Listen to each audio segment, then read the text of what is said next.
अस्सलाम वालेकुम स्टूडेंट्स आज हम ग्रेड 9 फिज़िक्स का जो आपका चैप्टर 9 है ट्रांसफ़र ऑफ हीट, उसमें आपके पास दो ही न्यूमेरिकल प्रॉब्लम्स हैं। बहुत आसान से हैं तो उनको कवर कर लेते हैं, लेकिन बहुत अहम हैं क्योंकि का चांस रहता है अक्सर पेपर में आने का। तो स्टार्ट करते हैं। फर्स्ट न्यूमेरिकल में जो आपके पास स्टेटमेंट है उसमें कहा जा रहा है कि during winter heat escapes from your home through the glass windows that open to the lawn. What is the rate of the flow of heat through a window of thickness 10 centimeter and area 2 meter square if temperature in the room is 15 degree centigrade and that of lawn is negative 1 degree centigrade? तो question में आपको ये कहा जा रहा है कि आपके एक रूम में से, घर के एक रूम में से जो है हीट फ्लो कर रही है बाहर लॉन की तरफ, क्योंकि रूम का जो टेम्परेचर है वो 15 डिग्री सेंटीग्रेड है, यानी कि वो हायर टेम्परेचर पे है, और जो लॉन का टेम्परेचर है वो as compare to the room वो कोल्डर है, यानी वो कम है उसका टेम्परेचर। तो ये एक नॉर्मल है, मतलब हमारे पास रेगुलर लॉ है कि जी हीट जो है वो ज़्यादा टेम्परेचर की जगह से कम टेम्परेचर की जगह की तरफ जो फ्लो करेगी। जो एरिया है उस आपके पास विंडो का वो आपके पास 2 मीटर स्क्वायर है और उसकी जो थिकनेस है वो है 10 सेंटीमीटर्स। साथ में आपको थर्मल कंडक्टिविटी ऑफ ग्लास, यानी उस स्पेसिफिक ग्लास में से कितनी हीट जो है वो फ्लो कर सकती है, हमने फाइंड भी यही करना है, rate of flow of heat, यानी कि पर सेकंड कितनी हीट ट्रांसफ़र हो रही है बाहर की तरफ। सवाल मैं रिपीट कर रहा हूँ, हमने ये कैलकुलेट करना है कि पर सेकंड जो है आपके पास कितना हीट का जो है वो फ्लो होगा, हीट एनर्जी का, from room to the lawn. Start करते हैं अब इसको। गिवन डेटा हम इसका लिख लेते हैं। आपके पास गिवन डेटा आपके पास है जी। सबसे पहले हमारे पास थिकनेस, आपका जो फॉर्मूला है उसके हिसाब से हम इसको एल कंसीडर कर लेते हैं। L equals to 10 centimetre. अगर मैं इसको मीटर्स में चेंज करूँगा तो 10 डिवाइडेड बाय 100 और ये हो जाएगा 0.1 मीटर्स। देन आपके पास एरिया 2 मीटर स्क्वेयर्स, और जो आपके पास टेम्परेचर है, higher temperature, that is TH, and its value is 15 degree centigrade, and then जो colder temperature है that is -1 डिग्री सेंटीग्रेड। तो ये हमने जो है गिवन डेटा हमने यहाँ से ये लिख लिया। साथ में आपको जो थर्मल कंडक्टिविटी यानी कि के की वैल्यू उस ग्लास के लिए गिवन है वो है 0.8 वाट पर मीटर पर केल्विन जी। तो ये आपके पास गिवन डेटा है। हमने फाइंड क्या करना है, rate of flow of heat, rate of flow of heat, that is what we have to measure, ये calculate। so इसको हम यूं भी लिख सकते हैं Q divided by T equals to question mark rate of flow of heat, यानी कि फ्लो ऑफ हीट पर यूनिट टाइम, सेकंड हो सकता है, पर मिनट हो सकता है, पर आवर हो सकता है, लेकिन क्योंकि ऐसा यूनिट सेकंड है तो हम जो है इसको पर सेकंड के हिसाब से ही मेजर करेंगे। स्टार्ट करते हैं इसकी कैलकुलेशन। आपके पास जो इसके लिए फॉर्मूला होता है, नॉर्मली फॉर्मूला इस तरह से लिखा हुआ आपको मिलता है, Q इक्वल्स टू के ए, ये मल्टीप्लिकेशन में है, ये टाइम आ गया आपके पास, multiplied by higher temperature minus colder temperature divided by L. ये आपके पास फार्मूला है, लेकिन क्योंकि हमने rate of flow of heat करना है मैयर, तो ये जो टाइम है इसको मैं इस तरफ ले आकर डिवाइड करवा दूंगा। तो Q divided by T equals to K A multiplied by higher temperature minus colder temperature divided by L। Values insert करते हैं और इसको कैलकुलेट कर लेते हैं।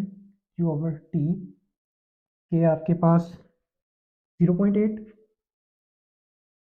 ब्रैकेट्स के साथ मैं लिख देता हूँ ताकि डिस्टिंग्विश हो सके। ये आपके पास गिवन था 2, देन आपके पास T H minus T C T H 15 multiplied by 15 -1, क्योंकि वो है भी नेगेटिव में और हमने वहाँ पे सब्ट्रैक्शन करनी थी। एल आपके पास जो उसकी थिकनेस थी 0.1, ठीक है जी। कैलकुलेटर यूज़ कर लेता हूँ मैं मोबाइल फ़ोन में ही और इसको कैलकुलेट कर लेता हूँ। मेरे पास आ रहा है कैलकुलेटर पे सॉल्व करने से 256 जॉल्स पर सेकेंड। आपके पास rate of flow of heat हो गया। इसका मतलब ये हुआ कि उस रूम में से वो जो ग्लास विंडो लगी हुई है उसमें से 1 सेकंड के अंदर 256 जूल्स ऑफ एनर्जी पर सेकंड ट्रांसफर हो रही है बाहर की तरफ।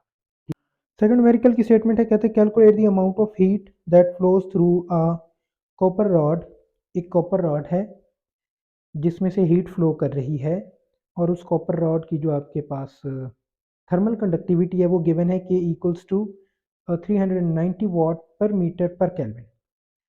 तो आगे इसको देखते हैं, कहते हैं through a copper rod of length half metre and cross sectional area 5 × 10 raise to power, शायद मेरे पास ये कुछ ब्लर सा है, ये शायद है -4 मीटर स्क्वेयर्ड इन 1 मिनट। 1 मिनट के अंदर जो वहाँ से आपके पास क्रॉस सेक्शनल एरिया है वो है 5 × 10 raise to power -4 metre squared. उसमें से हीट का जो है वो फ्लो हो रहा है 1 मिनट के लिए, while temperature difference of 50 degree centigrade is maintained between its ends. Let's say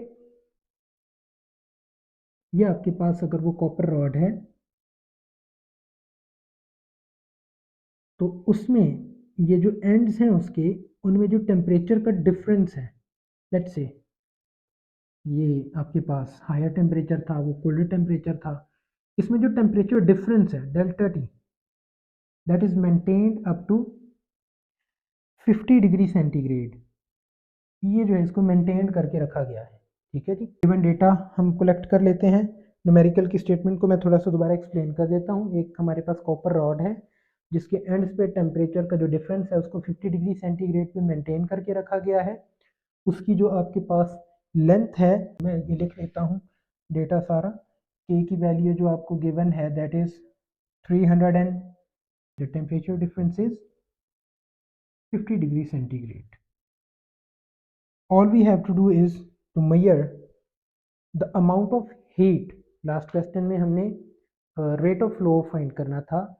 in this question we have to measure the amount of heat transferred, which means we are to calculate Q.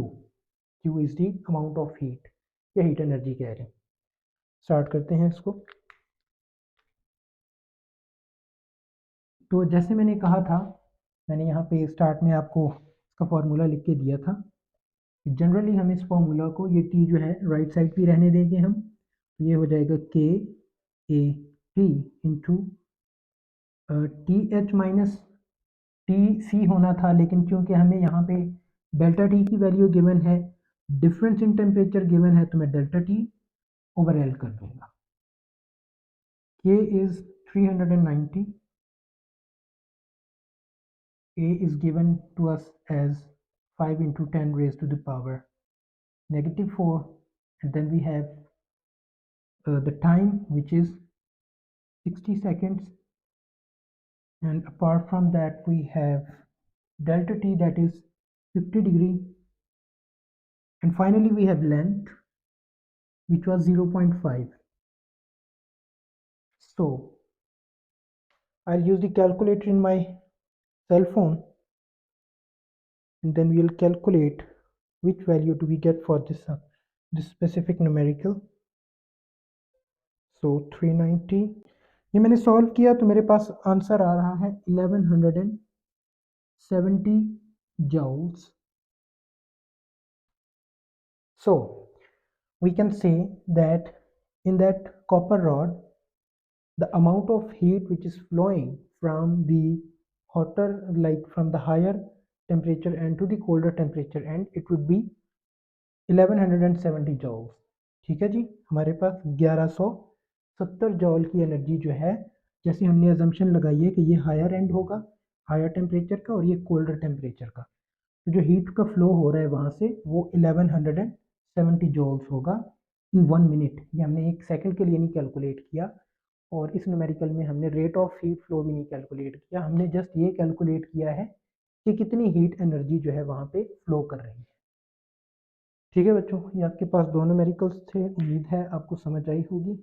अल्लाह हाफिज़।